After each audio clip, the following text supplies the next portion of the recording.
Welcome to the King Mike's podcast. We kicking it with King Mike. I got Mario here. Did I say it right? Mahreal. I'm fucking it up. I'm just saying, titties do that to me. Mahreal. Makara. Damn. Can you imagine sucking titties like Makara? Michael! We'll go with Mahreal. I like Mahreal. Okay, Michael. All right. How you doing today? I'm good. How are you? Wonderful. Thank you for coming down. Thank you for having me. I just processed. I'm just processing. I can't with you, bro. I didn't say No, you had that one. I'm just saying. Sometimes silence says more, huh? Yes, it does. Michael! I'm sorry. So, are you okay with? Okay, let's get professional. Okay. So, where you from, Mahreal? I am from my mom's vagina.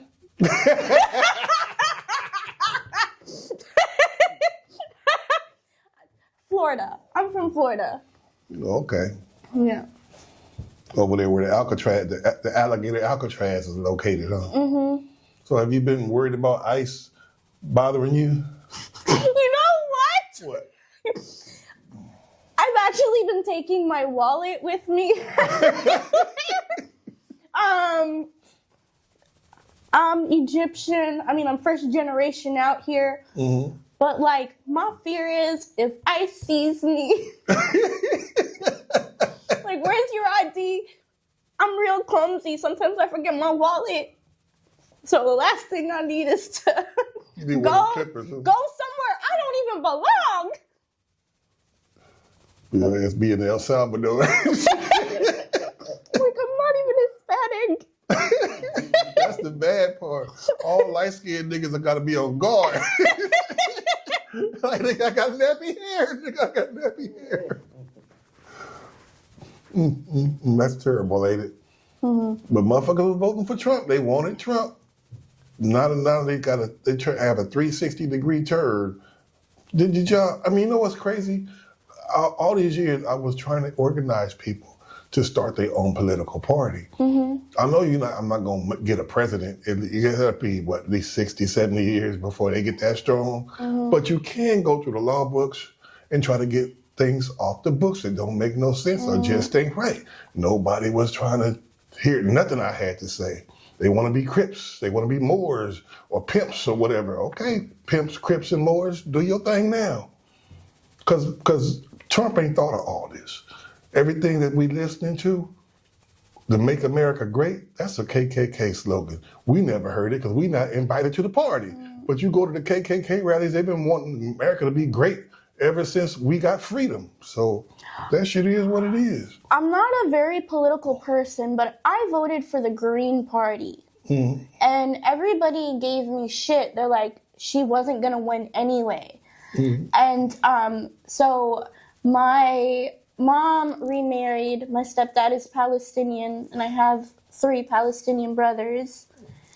And I voted because I believed in everything she was saying, whether she was gonna win or not. So many people are gonna hate me for this, but like I saw that she had a voice, mm-hmm. and that I believed in. So I went with that. I could have voted for Kamala. Yeah, could have voted the other way, but I didn't want to. You know what I mean? So yeah. That gotta be rough. Now you gotta worry about getting deported and bombed. That's fucked up, ain't it? So what were you always funny? Or did you just saw something and I want to do that, or I think I could do it? No, I had to be funny at a very young age. I grew up in a household where I was not given I was not loved correctly. I was bullied at school. I had a buzz cut. I wore my brother's hand-me-downs. I looked like a boy. How many brothers you have? I have 4 brothers. I met 3 of them 2 years ago for the first time. Oh, okay. And I'm the only girl, and I'm the oldest. I was going to say, how could you get bullied and you got older brothers? But if you just saw them for the first time, Yeah. you had to fight for yourself, huh? Yeah. How tall are you? I'm 4'11". And how old are you? 26. And so when you were 16, you were probably 3 feet tall. I probably was. So what made you want to do comedy? I guess from getting bullied. I got bullied at a very young age. Kids would beat my ass. One day I was sitting at the lunch table. They were talking shit about me. I can't remember what I said, but I started talking shit about myself. And they're like, you're low-key funny, but we're still going to kick your ass. And I don't know, it kind of became my charm over the years. And I moved out here in 2017. I wanted to get into film directing. I didn't have any friends or anything, and it was October of 2017, and I was like, I don't think I belong in LA. I'm 19 at this point. I'm like, I don't think I'm gonna make it. I don't have a voice. I was very awkward looking back then. I still had the buzz cut. I still looked like a boy. And I was just like, I'm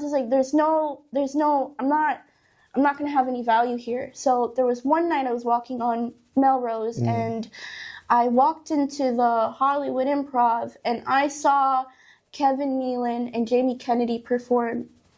And I'll never forget this feeling.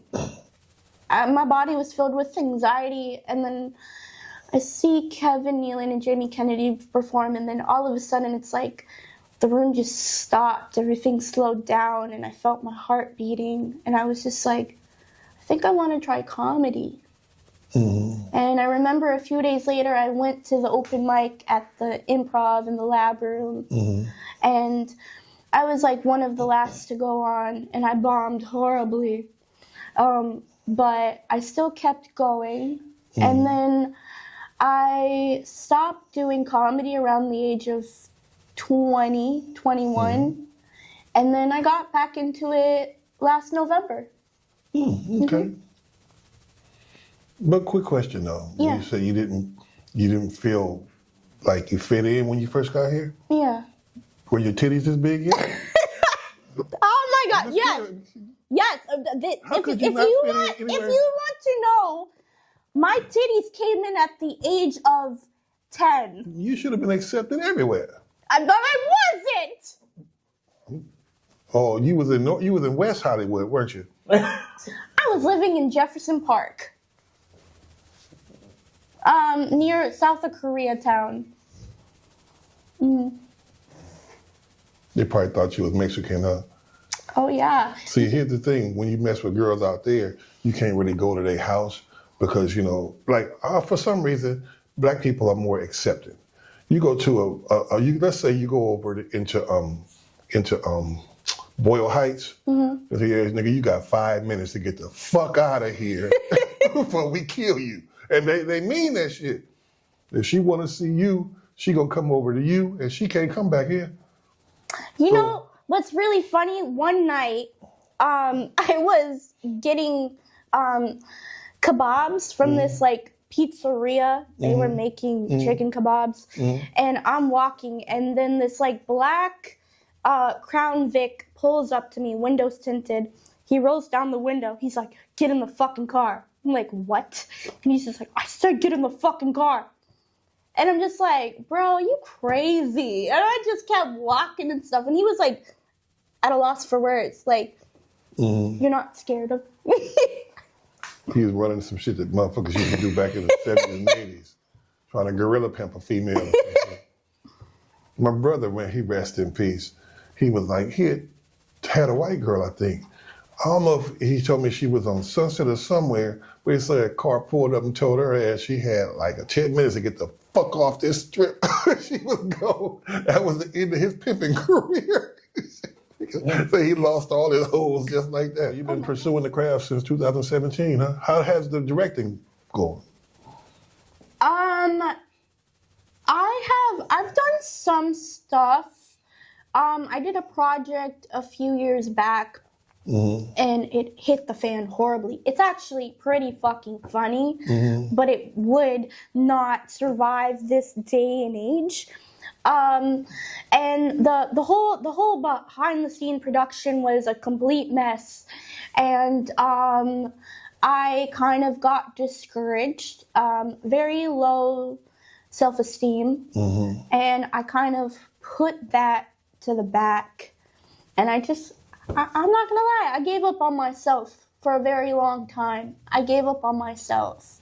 I do photography, I write like crazy, you know, so there was some stuff that I still was like, maybe I have potential, but like I held myself back, you know.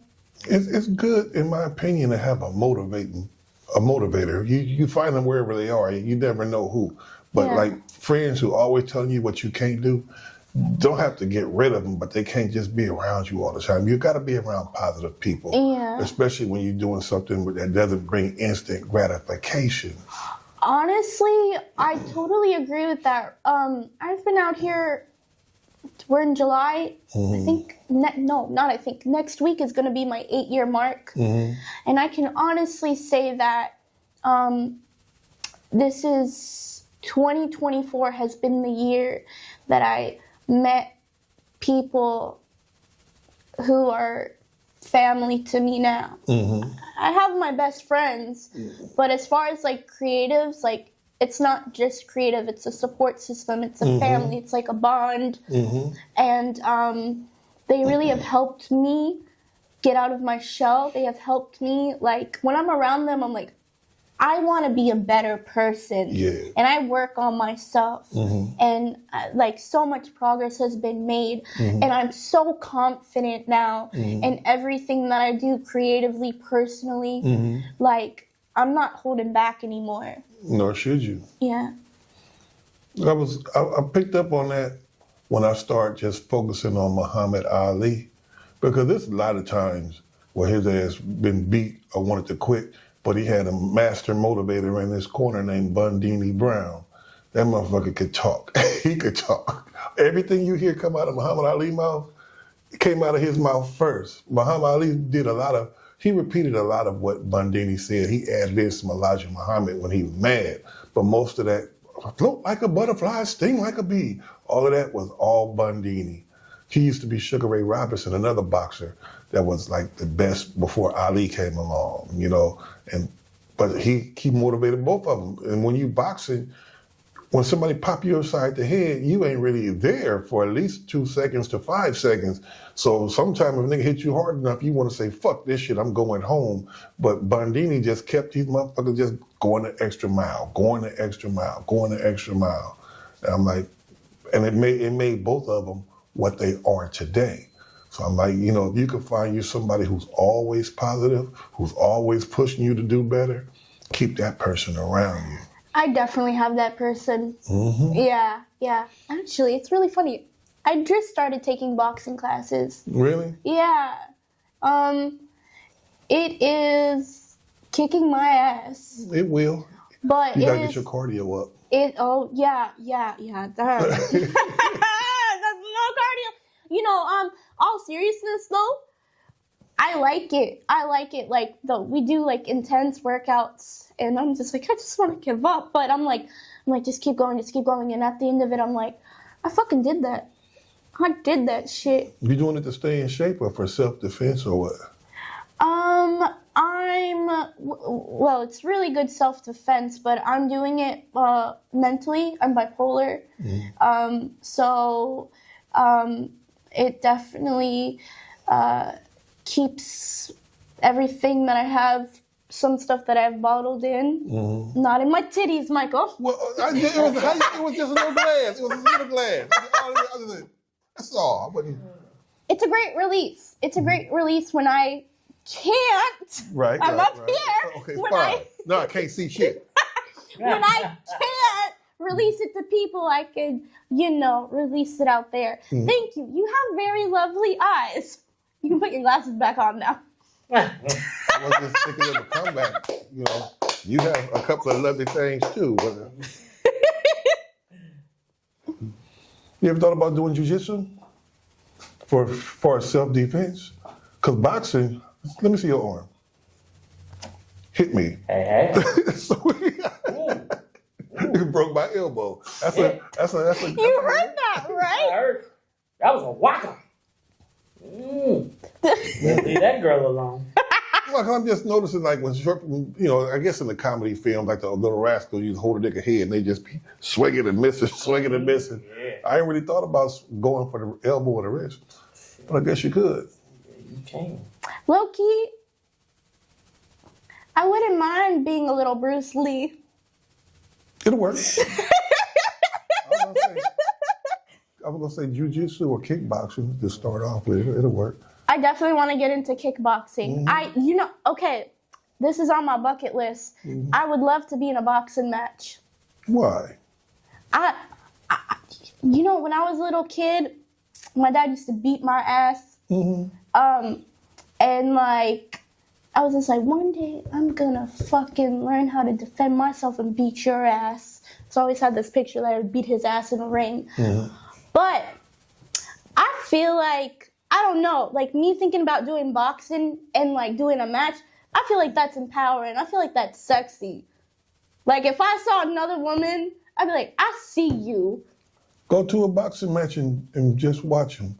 It's going to be different than looking at them on television. Yeah. I used to put together a boxing ring at the Forum, and they had them featherweights in there. So I just wanted to see, cause I ain't never seen no two niggas this size fighting. They were like 98 pounds or 100 pounds, something like that.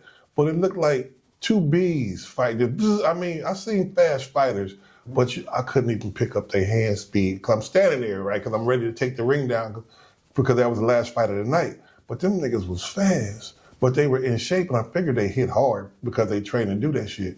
But it's different in real life than it is on television. I actually saw women wrestling in person a few years back somewhere in downtown. I fell in love with it. I'm like, I want to just experience it once in my life. You should, but your cardio gonna have to be up. Oh, yeah. I'm not going to go for it now. Just give me a year. So if you want to, like, pursue something, study it. Yeah. You can prepare for it, too. You got to do all of that. But like I say, watch the matches. Get close, find out what's really going on. Because it was crazy, because I feel boxing is just as fake as wrestling. But they really getting punched. If you've been dodging punches and taking punches all day long, sure, you can fight for Mike Tyson. I seen Michael Spinks get popped in the elbow and got knocked out by Mike Tyson. But this nigga hit him in the shoulder. That shit ain't fake to me. A week later, he over here in Massachusetts doing plays and shit. I'm like, oh, he's a real actor, huh? But that's what it is. So did you have the support of your family and friends when you started to do comedy, or it didn't matter because they were so far away? I did not have the support, not whatsoever, from my family, but my friends, 100%. So how did you make the decision to say, fuck it, I'm coming out here and doing it, even though they didn't want you to? My dad was really sick at the time, and I was the only one working in the house. I had dropped out of high school. I had to get a job to take care of my dad and my brother. And one day, my dad said to me, I need you to quit your job because they cut my insurance from the state, and it's going to cost $900 a month because of your income. And I'm like, I can't quit. I'm a high school dropout. All I know is how to work in a kitchen. I don't know anything else. So I told him I had some savings. I said, okay. I said, listen, let me go to California for a week. And I had already planned to come out here for a week for vacation. I said, let me go out to my trip to LA, and as soon as I get back, I'll quit my job. So I come out here for a few days, most craziest shit ever. And my last night on the trip, I met two guys. And one of them was like, I need a roommate because my roommate's getting ready to leave. And I was like, I'll do it. And he was just like, really? And he told me, like, you won't have a room. It's a futon in the living room. I said, I'll do it. So I went home. I went back to Florida. Went straight into work and basically told my boss, gave them my 2 weeks, and then I literally moved out here 3 weeks later. I said, fuck it. How did your parents or your pops survive? How did he get over it? He didn't. He was very against it. But when I said I was leaving, something in him shifted, like, oh, she's serious. And, you know, I'll never forget this. He passed away in 2020. And I remember the morning of, he was driving me to the Orlando airport. And he was just screaming at me the whole time in the car. And I'm just like, I want to get out of here so bad. And I remember getting to the gate at the airport. And I'll never forget this. I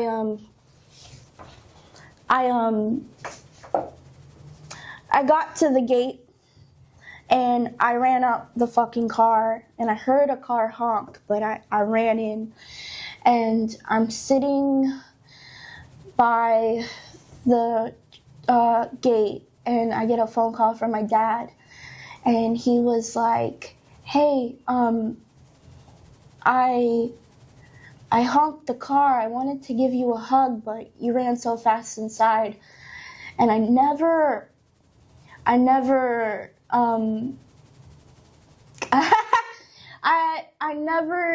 got that affection from my dad before. So that was definitely something that hit me. And I just got on the plane and I came out here. Since you've been into entertainment, have you ran into many shady people? Yeah. I can honestly say when I feel like I do have that confidence, like I can do this. I'm gonna make it. Someone shady knocks me down, tears me apart, and I'm like, maybe they're right, you know. But I can spot a shady person now when I see them, and I stay the fuck away. What do you consider shady? Someone who's gonna look at you, who's gonna be selfish and sees an opportunity, or someone who tries to sabotage you. And I've been sabotaged every single fucking time. Have you been sabotaged the same way twice? Yeah, you know, I had a meeting with someone a few months ago, and he's a promoter, and he went through my social media, and he was like, I'm trying to understand why you stopped doing what you were doing, because I saw when you first started, you were like, you were doing really good, and then you stopped for a very long time. And I told him, people tear me down. Like I was really weak. Like people tore me down, you know, did things to me, said things to me, and made me believe I wasn't good enough. But that version of me is non-existent. She's gone. How'd you get over it? How did I get over it? I had to let go. You know, I think a lot of it has to do with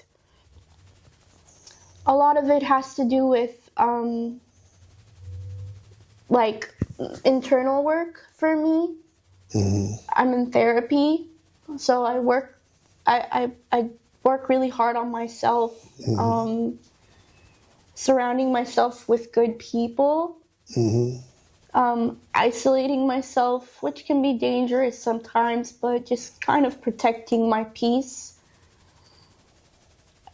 I would say this year, towards the end of last year into this year, I found my voice. I have so many opportunities that are unbelievable that if you would have told me a year ago, girl, you're going to go through all this, but then this is going to happen, I would have not believed you. But who I was a year ago wouldn't have survived today.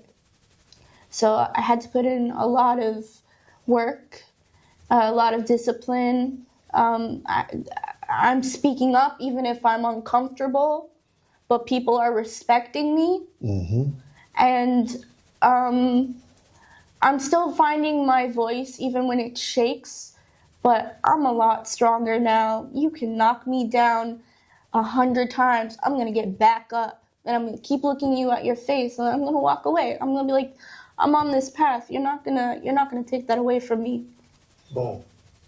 Have you ever had someone try to put you in a compromising position for a job? Yeah. Yeah. How did that turn out? Not so great. There's a lot. Yes. The memories are kind of blacked out.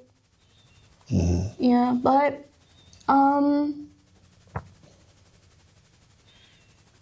did you regret it, or did it help you? I don't regret it. I was naive back then, but I didn't do anything. Even though I was naive, I still said no, and I still walked away. I was still torn down. I knew I didn't go through with any of it, but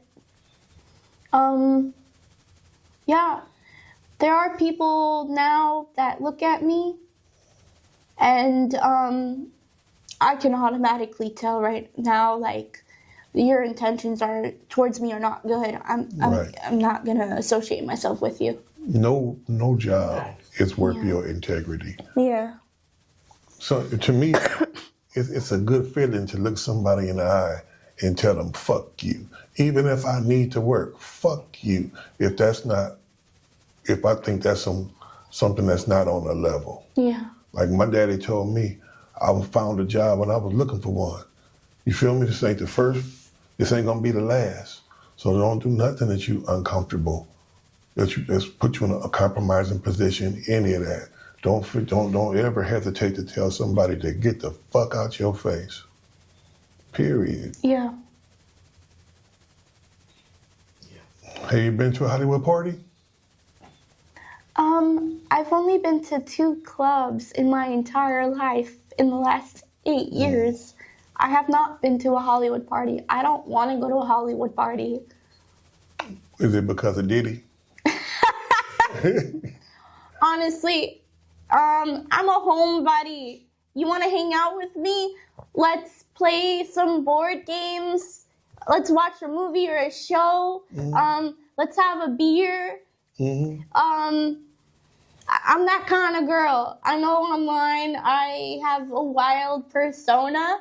But, you know, when the camera's not rolling, I'm pretty chill. I've had a lot of people who have, you know, seen me online and they've seen me in person and they're like, you're not the same person. So you're like, you were shorter in person. I get just the opposite. Yeah. People, when I first did Comic View back in the early 90s, and I'm walking to a restaurant or just somewhere, they'd be like, I didn't know you were this tall. You have got to be over 6'6", right? I'm 6'6" even. Oh, okay, cool. So I was But, you know, I was on there. with DL, and DL, he would be about 5'5". So we and him were standing next to each other. I should have gave him a clue. It was like I was like two of him, but still, I guess when you're on television, people don't really they see you eye to eye. Yeah. It's like it's like looking at a basketball player. People still amazed at how tall they are, even though you know how tall they are. But you look at them and think they're your height. You be in the backyard. Oh yeah, me and Kobe. I can write it down. Nigga, you would never get that position. One of the big giants with speed. So, what's your thoughts about the Diddy trial? Oh God. I actually have a Diddy story. I could have told you that. I was on a set. I was on a P. Diddy set. Okay. I'm gonna fuck up the artist's name. Uzano.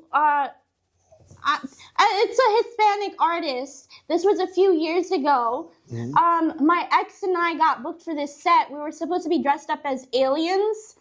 And the rate was crazy. I think it was like $210 for a 12-hour day. Bitch, we were beyond the 12-hour day.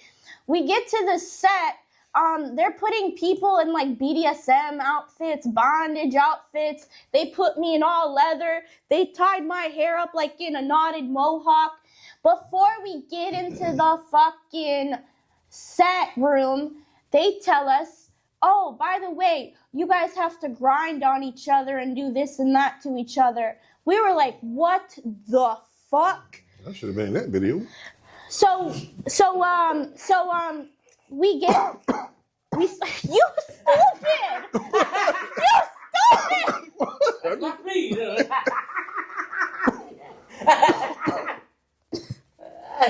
Go ahead, love.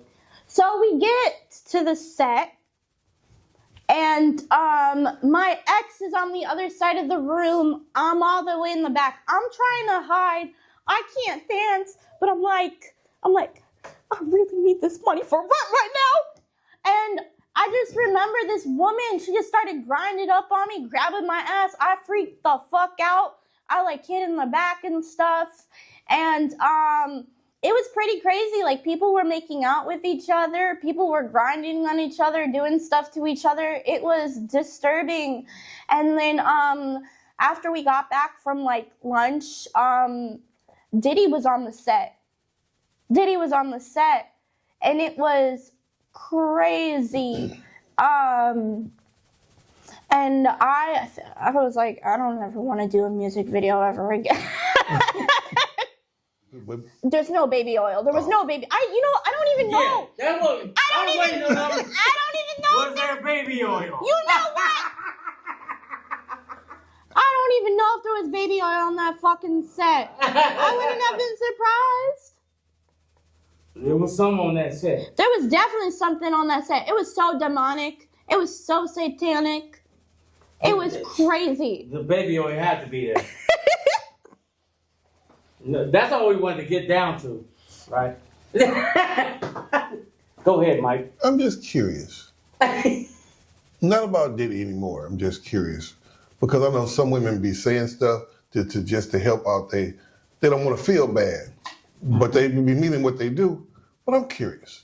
Has anybody ever gave you a massage and it turned into sex? No. You from Florida, I forgot. I don't get it. Never mind. I've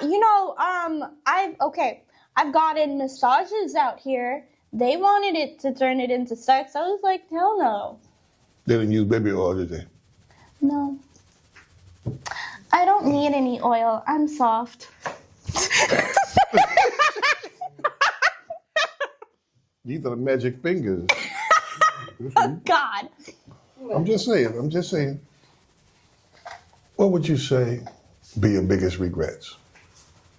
My biggest regret?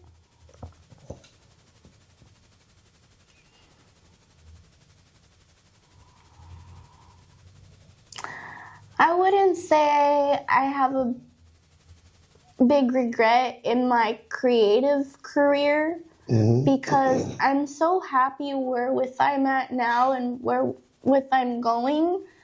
I think a lot of things had to happen to me or the path I'm on now so I could meet the people I have in my life now that are family to me. If I had kept going, I wouldn't have met you. I wouldn't have met Lawrence, Miss Peaches, so many other amazing individuals. Other than me. You know what's coming up. Oh, God. Okay, go ahead. Throw it right at me. Other than me, Oh, for real. how many other people in entertainment you dreamed about having sex with? Yes. That's a really good question.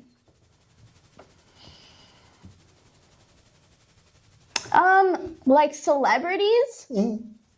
Whether they made it or on their way, how many you thought about? Not that you did. Someone who's on their way right now? I would say maybe one. Just one? Just one, but celebrity-wise, there's a couple. There's a few. Have you ever went through with it and slept with any of them? No. I'm not. These are like celebrities. These are like I slept with a people I have celebrity. not been in the same room with yet. Oh, okay. Yeah. I got a celebrity and a couple of porn stars. That's crazy, Michael. What? Porn stars? Hey, Porn stars. I wasn't always this old. I wasn't always bald. I'm the chocolate love drop. Yes, he is. Yes, I am. Goddamn right. He's the drop that comes out when I have to go number 2. The drop off.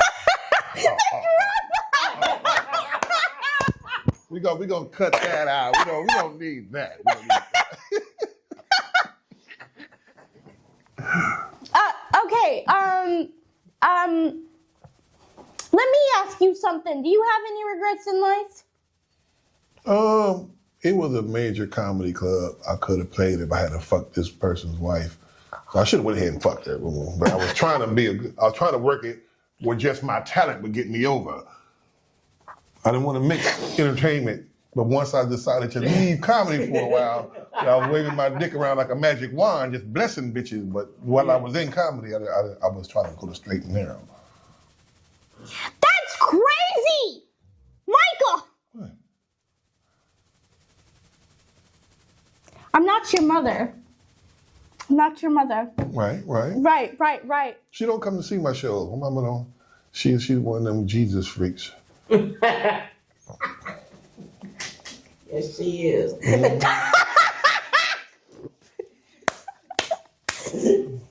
I'm so sorry. I shouldn't have laughed at that. I mean, it's true though. My mama almost drowned me with some bootleg holy water. Oh my God. This cat on TV named Benny Hinn was talking about if you bless faucet water, you can make holy water. He was listening that day, and for some reason, I don't know, I wasn't paying attention because normally she would. My mother, we had these. I don't even want to go into it, but she found this out. She dumped out like Windex bottles and shit like that, and just started filling them up. She was so excited, she didn't rinse them out, didn't clean them out. She just put faucet water that she did her little dominus omnis bullshit over in the dirty Windex bottle. So we sitting here doing something, and the Lakers was losing. I'm like, God damn, Magic! My mama skeeted me in the eye, burnt the fuck out of me, right, with this dirty Windex holy water. I'm like, damn, it burned. She like, it worked. Do you tell this story on stage? No, I thought about it. That would fucking kill. That would kill. All right, let me ask you something else. What got King Michael into comedy? People kept saying I should do it. So my girlfriend at the time got me an extension class at UCLA, and I was in there, and Shelley Bonus was the teacher, and she was telling me shit that I've been doing all along without anything. So everything she was saying to do, I already been doing it. Everybody else, it was one or two celebs in there. One cat, two people were from like soap operas at the time. That's how long ago it was soap operas still around. But The rest of them struggled, but I had a pretty cool set already, you know. So I just went out and did it. And my first time, I bombed hard too. I was at Carlos and Charlie's, and Keith Morrison was the MC. And I was, you know, we were going back and forth in the crowd, but I was drinking. And I was drunk in the motherfucker, right? And he called me up. I went up there and forgot everything. I'm just sitting there like, And my friends, that was their first and last time coming to see me until I did Comic View. Them niggas they would just tore my ass up for a whole 3 weeks and shit. I remember Keith said, I heard his father here. Your daddy in here? He said, yeah, take him home, whoop his ass. That's funny. That's funny. Tore my That's ass up for hilarious. about 30 minutes. That's really funny. That's great. To y'all it was funny, but when you started, man, it was an experience. I was glad that I bombed looking back on it before I had any other form of success. Because, like, when you first get started, I'm going to be like Richard Pryor. No, you're not. You're not going to be nowhere near Richard Pryor. You go up on stage and get oh, I did great. I killed all that bullshit. And then you turn around and, like, get booed or some shit. That's crushing to the ego. So I'm glad I got that shit over with first. How do you, what's your preparation like?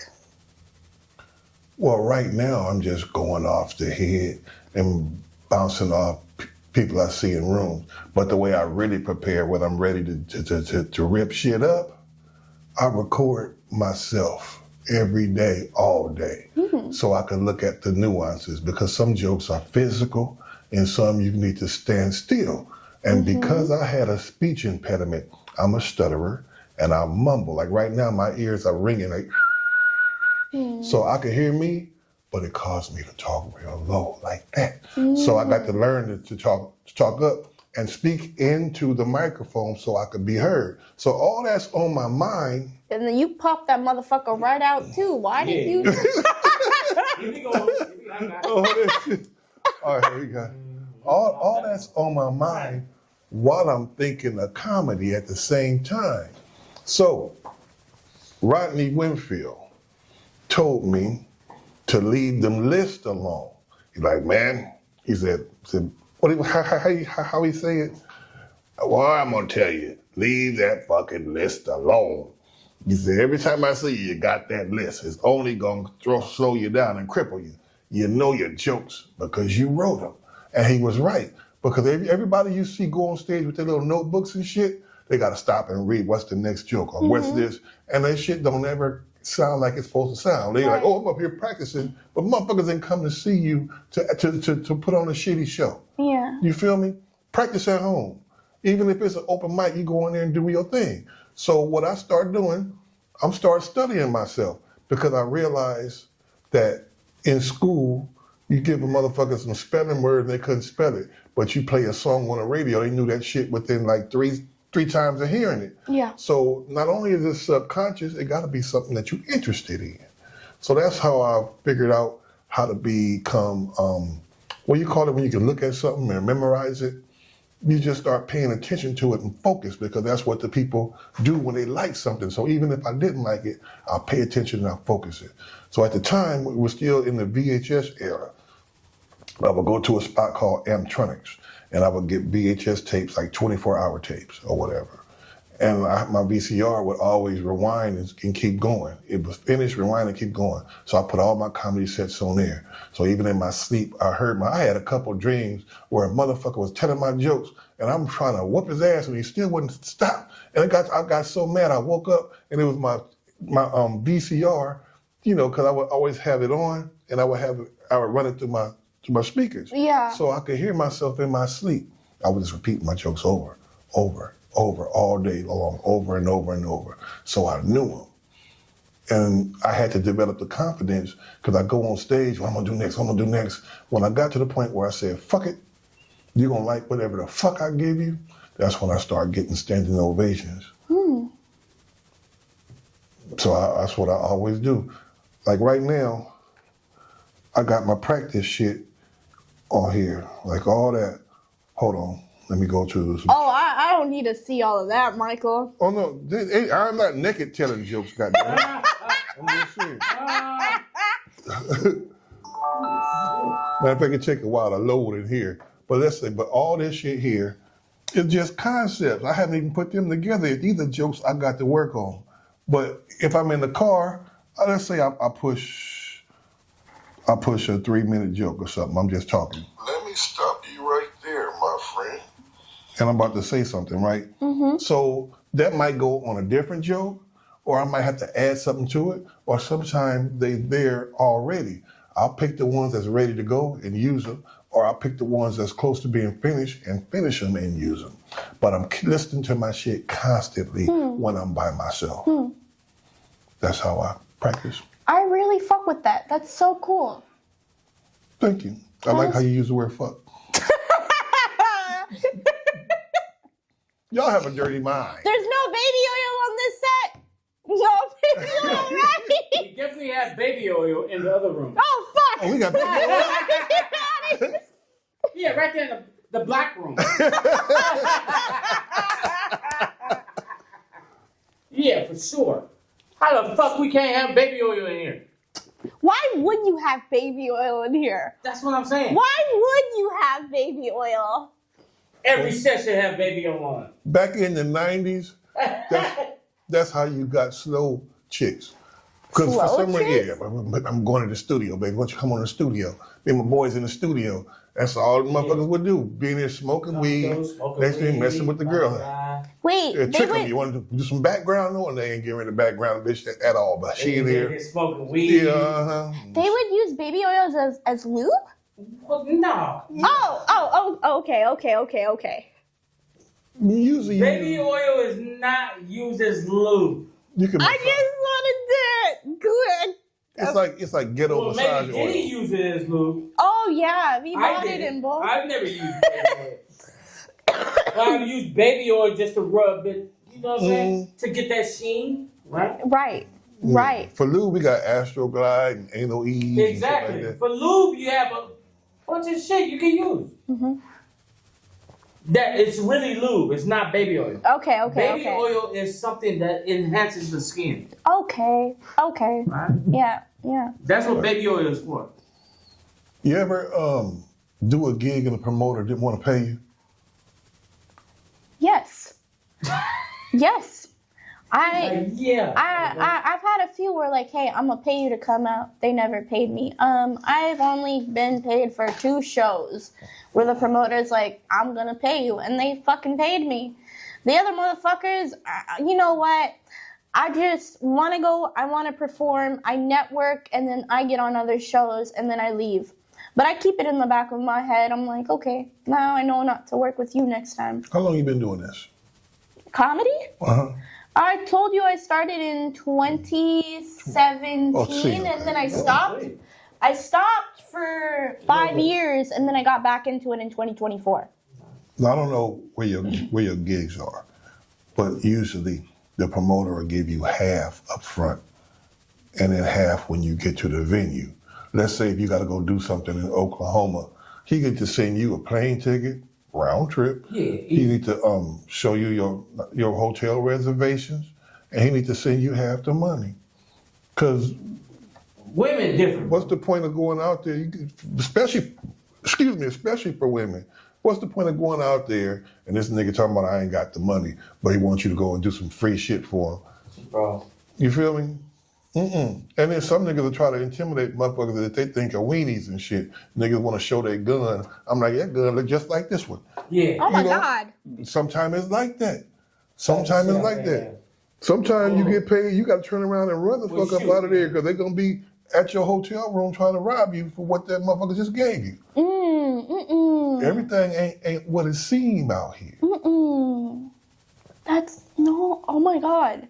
Glad you haven't been through that. No, I haven't. Thank God. I've had a gun pulled out on me, but that not comedy related, but Regular shit. yeah. I'm gonna say when you doing movies, videos, or whatever, or doing your own shit, get the paperwork right. Some niggas like, oh, we don't even got no contracts, whatever. Then fuck you. Don't have a problem saying fuck you. because he ain't gonna make or break your career. Keep your integrity. 100%. 100%.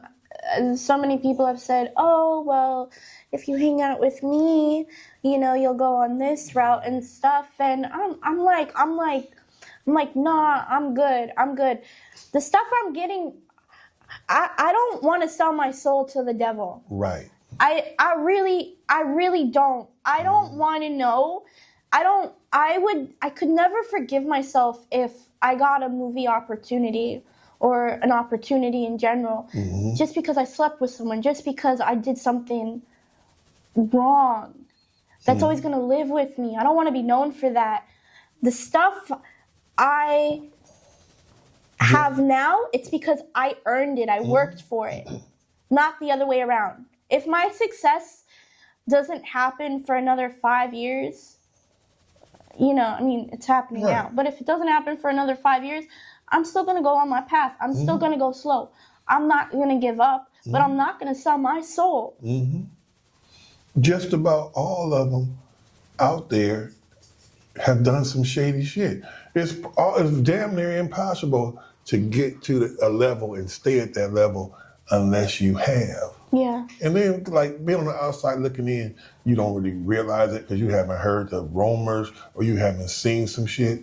But it's starting to come out now. Because motherfuckers say, well, how come you walked away from comedy? I had a lot of personal shit to deal with, and I wasn't fucking around in Hollywood like that. I would have killed somebody. Yeah.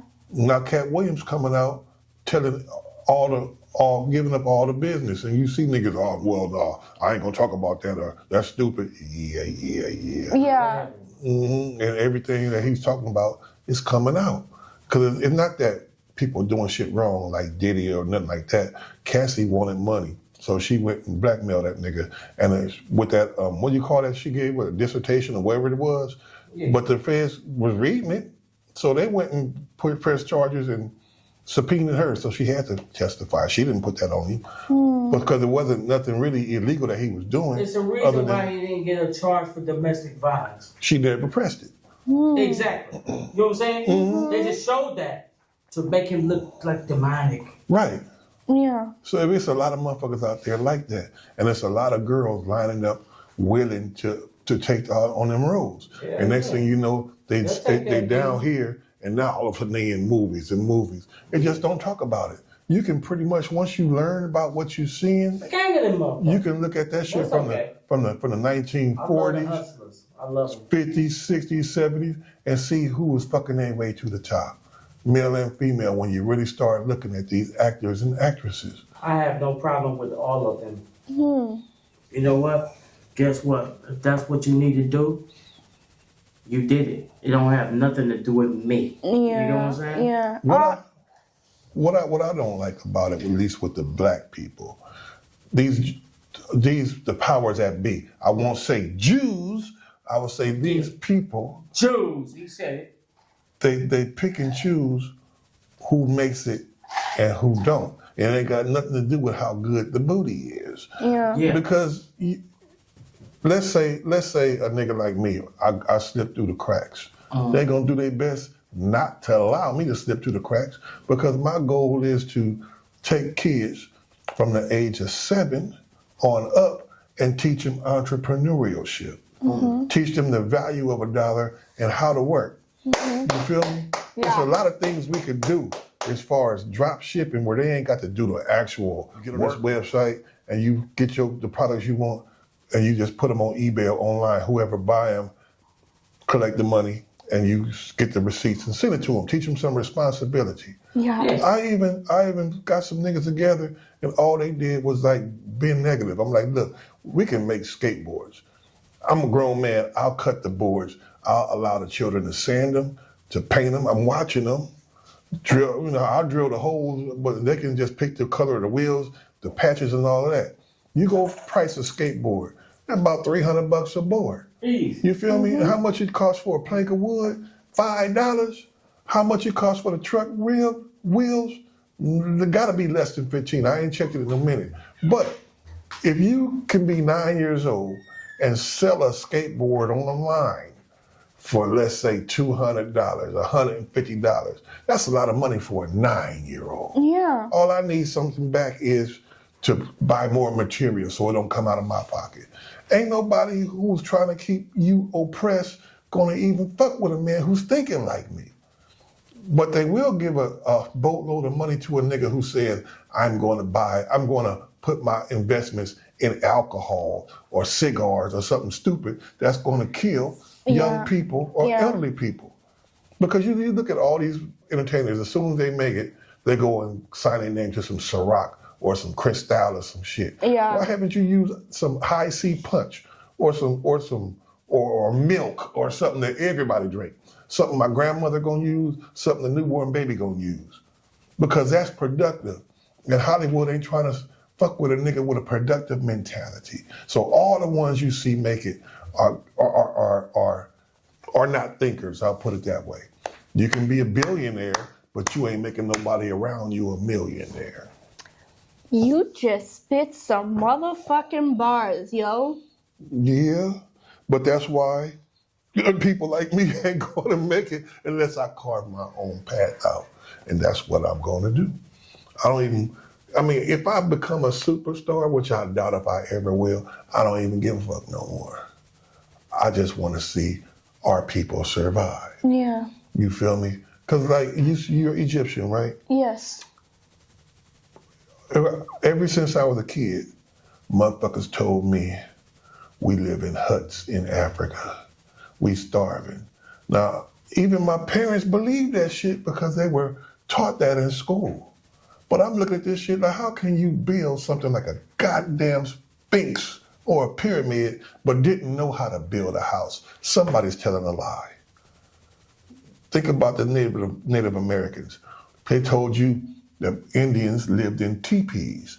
But when you got out, or when I got out and visited national parks, I found out through reading the history books, not school history books, but you can get books on Ohlone Indians or Apaches, depending on where you go. They made adobe apartments. They built apartments out of mud, adobe bricks. They had stoves that work with fire, not electric or gas. Just put your logs in there and make a fire. These people were, the teepee was for somebody who lived in Oregon coming to California on horseback. That's gonna take them a couple of days, a month or so. So yeah, I'm tired. I'm out here in the middle of nowhere. I wanna go to sleep, put up my teepee so it don't rain on me. Or if a wolf come, by the time he get in, I'm gonna have my motherfucking blade. And it's the same with the hut. That's for travelers.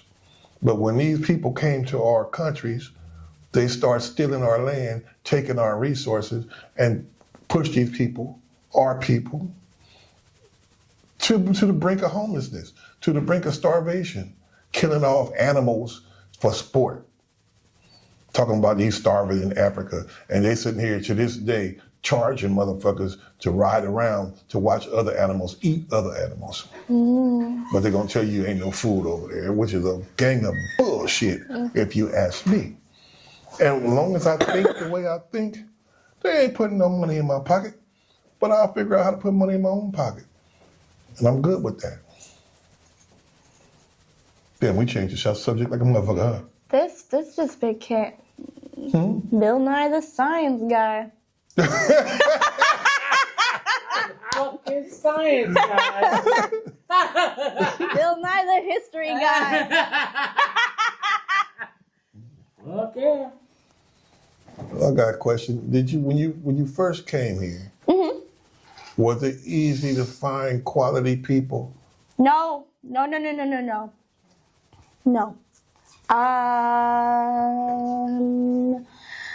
I found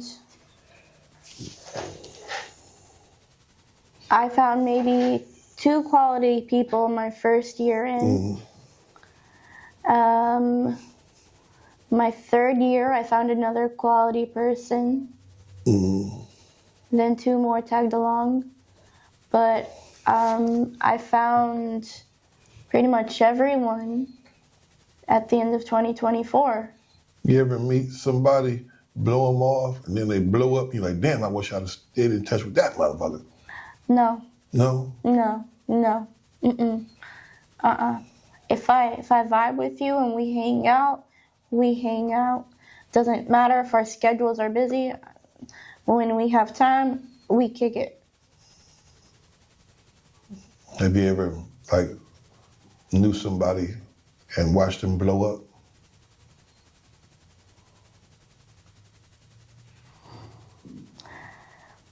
Nah, but I've watched motherfuckers shoot themselves in the foot and ruin their opportunities. Ooh, give me a story. I lived with a roommate. The first roommate I had out here. Really talented guy. But he was always burning his bridges. He wasn't nice. And that's what really fucked him up. I'm learning there's a difference between being nice and being kind.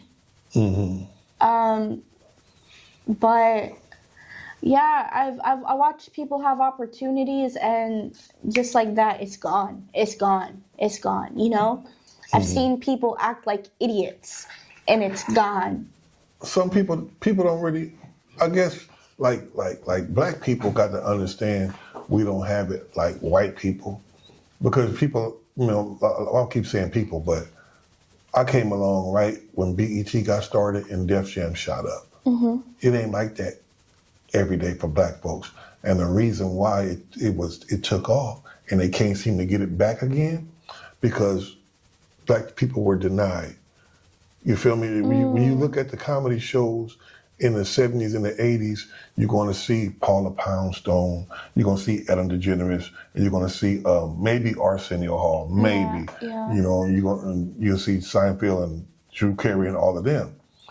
Bernie Mac wasn't getting nowhere near the stage. Teddy Carpenter wasn't getting nowhere near the stage. So them guys were ready, but they did not have an opportunity. So when these platforms came along, boom, it blew up. So you had many of us there because they was ready to go.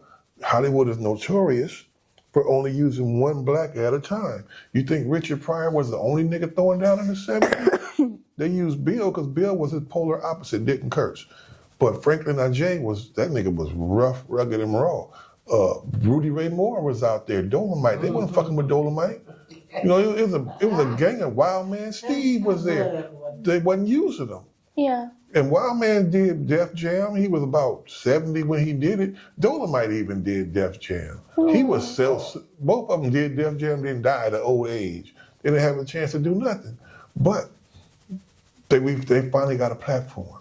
So now motherfuckers try to recreate Def Jam and you ain't got that talent level because everybody who did it is moved on in pictures, movies, or whatever they doing. So now these niggas who are trying to climb that ladder ain't there yet. They thinking they can just get here and do some Def Jam and make it. No, nigga, you gotta put the work in.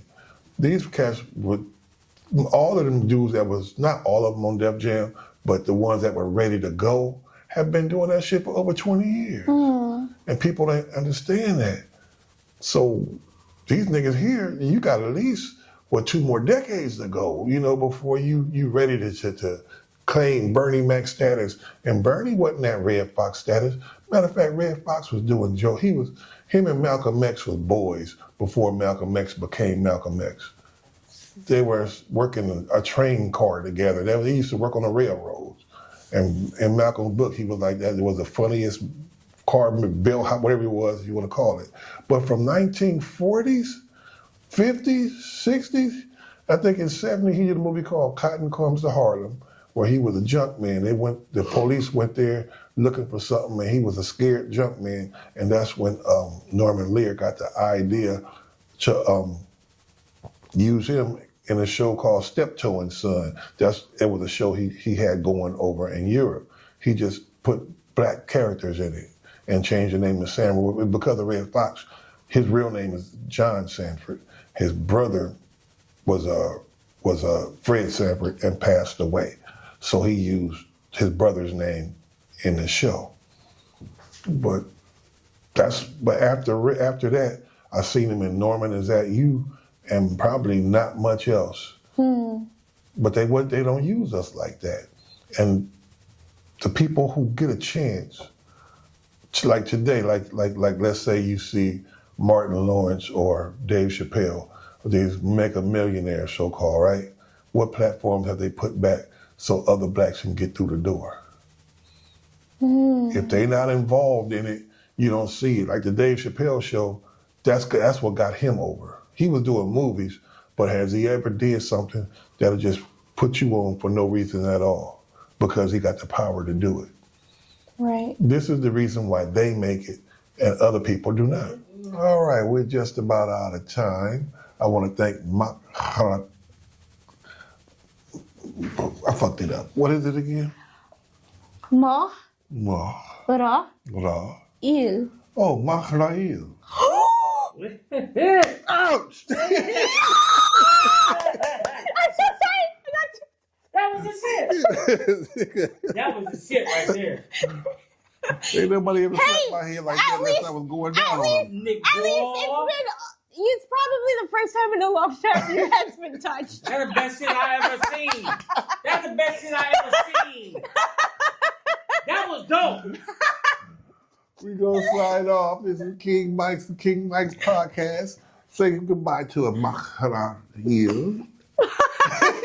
Fuck it up there. Mahreal. I think I did some brain damage when I smacked you.